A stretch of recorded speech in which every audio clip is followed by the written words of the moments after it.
Good afternoon, students. Earlier class we discussed about applications of electric field intensity. We can learn. Today we are going to explain electric flux and Gauss law, their applications. What is called electric flux? So the number of field lines passing through the surface in the direction of normal to the surface, that is called as electric flux.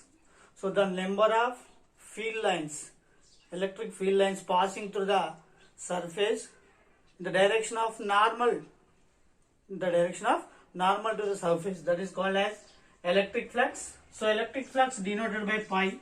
Pi is equal to E into E dot A.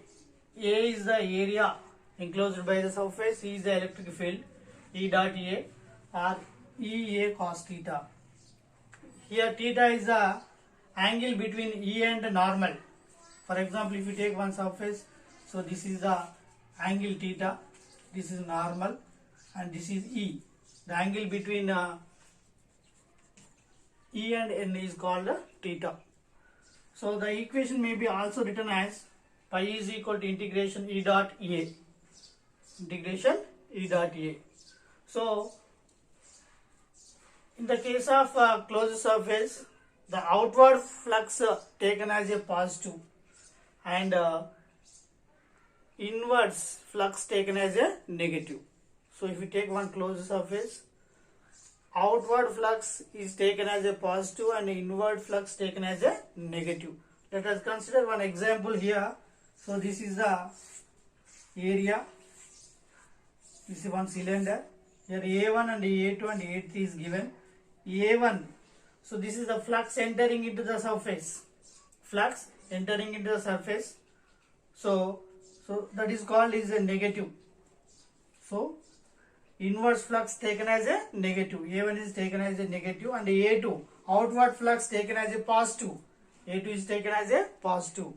And the flux through the inner surface A3 is equal to 0. Okay, flux at inner surface, the total flux is 0. Okay, so outward flux taken as a positive and inward flux taken as a negative, and on the surface, so inner surface the flux is taken as a 0. Okay, so this is called electric flux. So next Gauss law, one of the important one. What is called Gauss law? The total electric flux through a closed surface enclosing charge is 1 by epsilon naught times equal to the magnitude of charge. Okay, so the total electric flux enclosed by the surface so is equal to the 1 by epsilon naught times of magnitude of charge. That is called a Gauss law. If you take one enclosed surface, so the charge enclosed by the surface should be equal to 1 by epsilon times of magnitude of their charges. That is called as Gauss law. So Gauss law is denoted by, mathematically it can write as pi is equal to integration E dot dA, that should be equal to Q enclosed by epsilon naught. 1 by epsilon naught into Q or Q by epsilon naught. Here epsilon naught is known as permittivity of free space. Permittivity of free space. So mathematically the Gauss law is written as pi is equal to integration E dot dA, that should be equal to Q by epsilon naught. So the Gauss law can applicable for only closed surfaces, and the Coulomb's law derived from Gauss law. Coulomb's law derived from Gauss law. So let us consider 2 or 3 surfaces here. So for example, if you take one sphere, so the flux is outward flux taken as a positive, the total flux pi is equal to Q by epsilon naught. Here taking 1, 2, 3 surfaces, one sphere. In this sphere, the flux is entering. So entering inward flux taken as a negative. So the total flux minus Q by epsilon naught. And this is the sphere 2. Outward flux taken as positive. The total flux Q by epsilon naught. Here the surface 3 doesn't have any flux. So the surface flux, surface of flux is 0 here. Okay, so finally what we concluded that outward flux taken as a positive and inward flux taken as a negative. Okay, so this is called Gauss law. Applications of Gauss law. Applications of Gauss law. So electric field due to uniformly charged cylinder. Uniformly charged cylinder. This is the one application of Gauss law. So let us consider one uniformly charged cylinder. The length of the cylinder is L.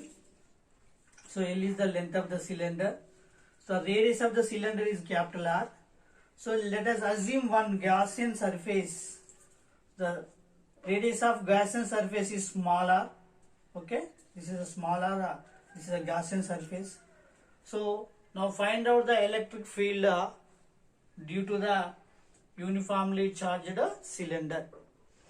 So according to Gauss law, flux pi is equal to integration E dot ds, that should be equal to q by epsilon naught.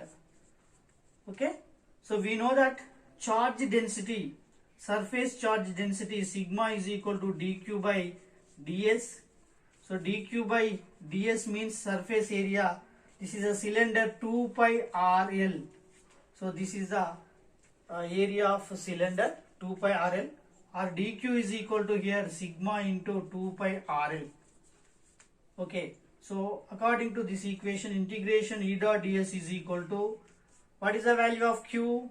Sigma 2 pi rl by epsilon naught. Here integration E into integration ds.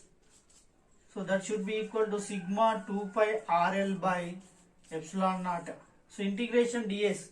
So the surface area of cylinder, Gaussian surface area 2 pi r, E into 2 pi r, that should be equal to sigma 2 pi rl by epsilon naught. Here 2 pi get cancelled. So finally what we get, E is equal to here sigma r by r, small r. Okay, into here L also, LL get cancelled, to sigma r by r. So this is the electric field due to uniformly charged cylinder. Thank you.